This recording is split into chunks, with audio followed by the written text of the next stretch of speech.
बहुत समय पहले की बात है। एक छोटे से गांव में हल्कू नाम का एक किसान अपनी पत्नी और अपने संगी कुत्ता जबरा के साथ रहता था। एक बार की बात है, हल्कू ने आकर अपनी पत्नी मुन्नी से कहा, सहना आया है, लाओ जो रुपए रखे हैं उसे दे दूं, किसी तरह तो गला छूटे।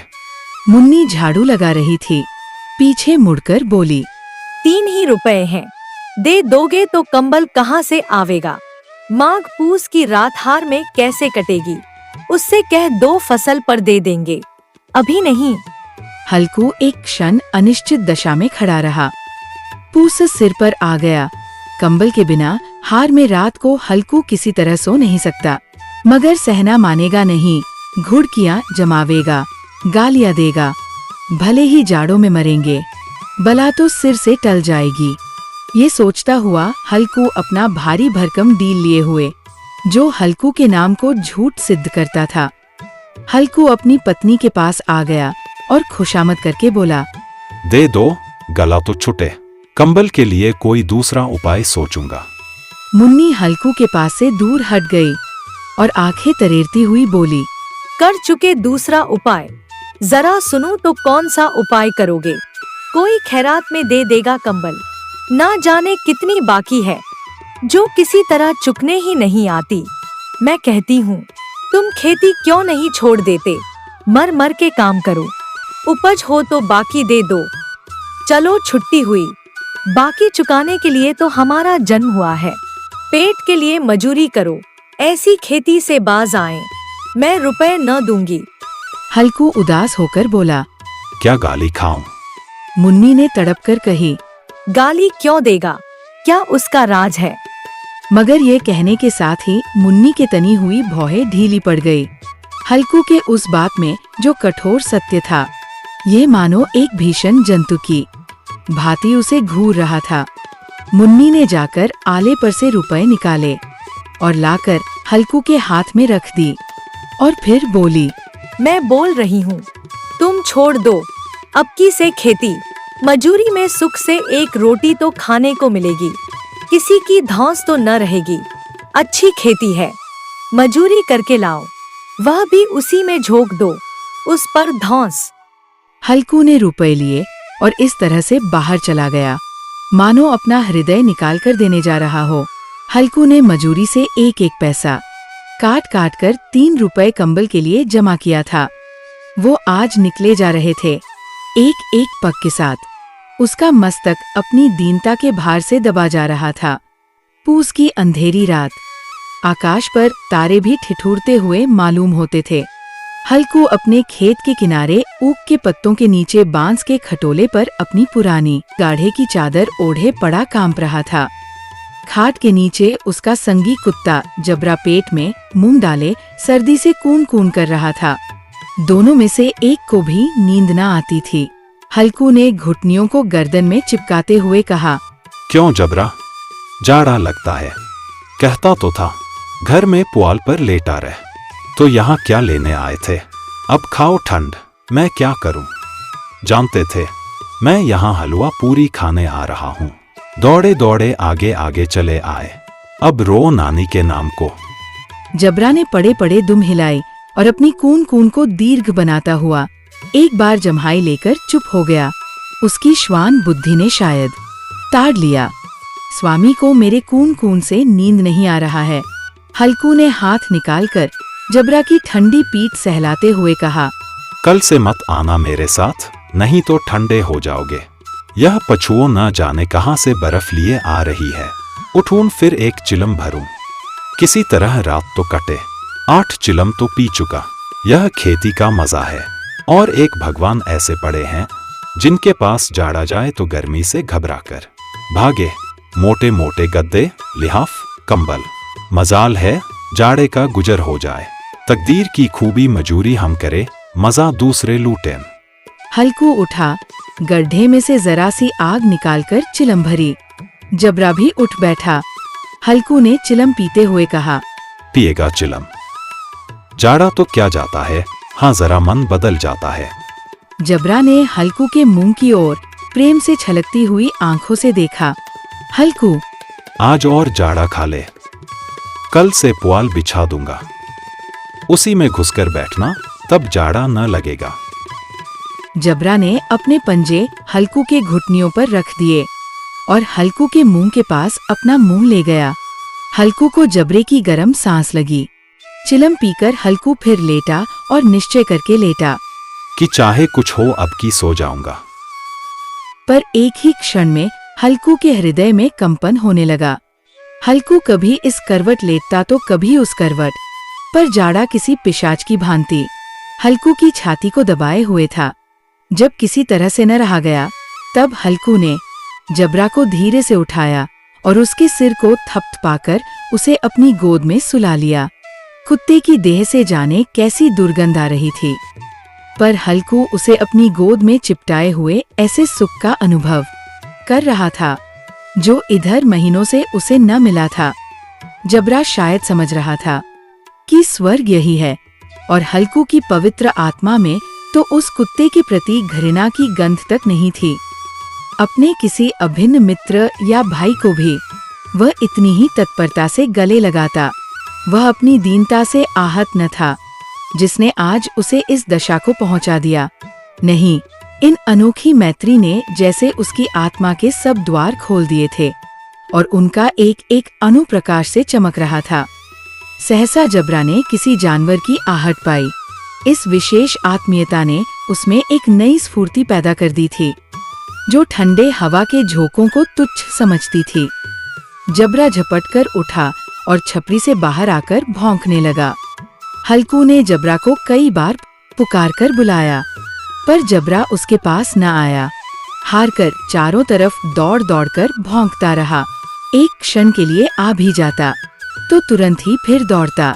कर्तव्य उसके हृदय में अरमान की भांति ही उछल रहा था। 1 घंटा और गुजर गया। रात ने शीत को हवा से धधकाना शुरू किया। हल्कू उठ बैठा और दोनों घुटनों को छाती से मिलाकर सिर को उसमें छिपा लिया। फिर भी ठंड कम न हुई। ऐसा जान पड़ता था सारा रक्त जम गया है, धमनियों में रक्त की जगह हिम बह रहा है। उसने झुककर आकाश की ओर देखा। अभी कितनी रात बाकी है? सप्तर्षि अभी आकाश में आधे भी नहीं चढ़े, ऊपर आ जाएंगे, तब कहीं सवेरा होगा। अभी पहर से ऊपर रात है। हल्कू के खेत से थोड़ी ही दूर पर आमों का एक बाग था। पतझड़ शुरू हो गई थी। बाग में पत्तियों का ढेर लगा हुआ था। हल्कू ने सोचा, चलकर पत्तियां बटोरूं और उन्हें जलाकर खूब तापूं। रात को कोई मुझे पत्तियां बटोरते देखे तो समझेगा कोई भूत है। कौन जाने कोई जानवर ही छिपा हो। मगर अब तो बैठे नहीं रहा जाता।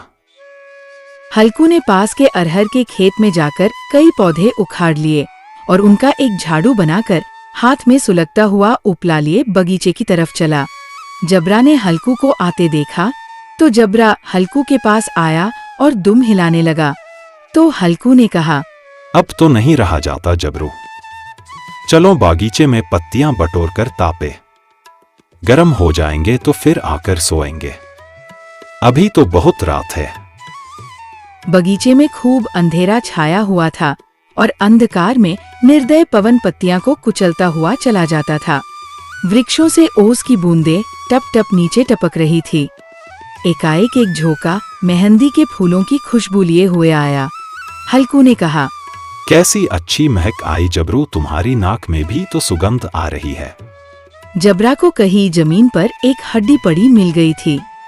वह उसे चिंचोड़ रहा था। हल्कू ने आग जमीन पर रख दी और पत्तियां बटोरने लगा। जरा देर में पत्तियों का ढेर लग गया। हाथ ठिठुरे जाते थे, नंगे पांव गले जाते थे और हल्कू पत्तियों का पहाड़ खड़ा कर रहा था। इसी अलाव में वह ठंड को जलाकर भस्म कर देगा। थोड़ी देर में अलाव जल उठा। उसकी लौ ऊपर वाले वृक्ष की पत्तियों को छू छू कर भागने लगी। उस अस्थिर प्रकाश में बगीचे के विशाल वृक्ष ऐसे मालूम होते थे मानो उस अथाह अंधकार को अपने सिरों पर संभाले हुए हो। अंधकार के उस अनंत सागर में वह प्रकाश एक नौका के समान हिलता, मचलता हुआ जान पड़ता था। हल्कू अलाव के सामने बैठा आग ताप रहा था। एक क्षण में उसने दोहर उतारकर बगल में दबा ली, दोनों पाँव फैला दिए, मानो ठंड ललकार रहा हो।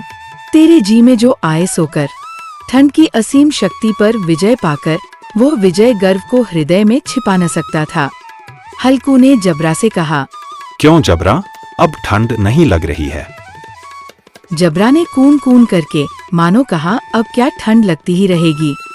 पहले से यह उपाय न सूझा नहीं तो इतनी ठंड क्यों खाते? जबरा ने पूंछ हिलाई। अच्छा आओ, इस अलाव को कूदकर पार करें। देखें कौन निकल जाता है। अगर जल गए बच्चा तो मैं न दवा करूंगा। जबरा ने उस अग्नि राशि की ओर कातर नेत्रों से देखा। मुन्नी से कल न कह देना, नहीं तो लड़ाई करेगी। ये कहता हुआ हल्कू उछला और उस अलाव के ऊपर से साफ निकल गया। पैरों में जरा सी लपट लगी, पर वह कोई बात न थी। जबरा आग के गिर्द घूमकर हल्कू के पास आ खड़ा हुआ। हल्कू ने कहा, चलो चलो, यह सही नहीं, ऊपर से कूदकर आओ। जबरा फिर कूदा और अलाव के इस पार आ गया। पत्तियां जल चुकी थी। बगीचे में फिर अंधेरा छा गया था। राख के नीचे कुछ कुछ आग बाकी थी, जो हवा का झोंका आ जाने पर जरा जाग उठती थी, पर एक क्षण में फिर आंखें बंद कर लेती थी। हल्कू ने फिर चादर ओढ़ ली और गरम राख के पास बैठा हुआ एक गीत गुनगुनाने लगा। उसके बदन में गर्मी आ गई थी, पर ज्यों-ज्यों शीत बढ़ती जाती थी, हल्कू को आलस्य दबाए लेता था। जबरा जोर जोर से भौंककर खेत की ओर भागा। हल्कू को ऐसा मालूम हुआ कि जानवरों का एक झुंड खेत में आया है। शायद नीलगायों का झुंड था। उनके कूदने दौड़ने की आवाजें साफ कान में आ रही थी। फिर ऐसा मालूम हुआ कि वे खेत में चर रही हैं। उनके चबाने की आवाज चर चर सुनाई देने लगी। हल्कू ने अपने दिल में कहा, नहीं, जबरा के होते कोई जानवर खेत में नहीं आ सकता। नोच ही डाले, मुझे भ्रम हो रहा है। कहाँ? अब तो कुछ नहीं सुनाई देता। मुझे भी कैसा धोखा हुआ। हल्कू ने जोर से आवाज लगाई, जबरा, जबरा। जबरा भौंकता रहा। हल्कू के पास न आया। खेत के चरे जाने की आहट मिली। अब वह अपने को धोखा न दे सका।